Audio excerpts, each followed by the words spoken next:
આજે જાણીએ આરો વોટરની સચ્ચાઈ। આરો વોટરમાં કીટાણુ તો હોતા નથી, પરંતુ સાથે સાથે તેમાં મિનરલ્સ પણ હોતા નથી।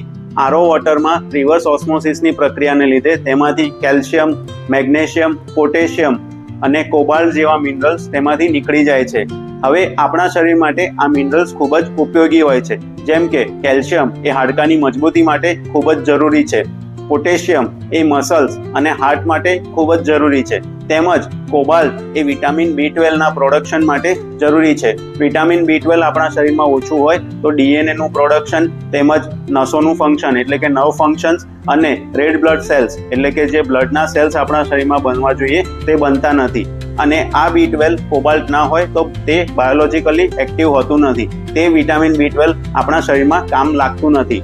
તો શરીરને રોગોથી બચાવવા માટે આરો વોટર પીવાનું ટાળવું જોઈએ। જો આપણે પાણી પીવું હોય ચોખ્ખું પાણી તો તેને ઉકાળીને ગાળીને પીવું જોઈએ, તેનાથી આપણું સ્વાસ્થ્ય પણ સારું રહે છે અને આપણે રોગોથી દૂર રહી શકીએ છીએ। તો જો આ માહિતી તમને ગમી હોય તો શેર કરો તમારા મિત્રોને અને આવી જ વધુ માહિતી માટે ફોલો કરો।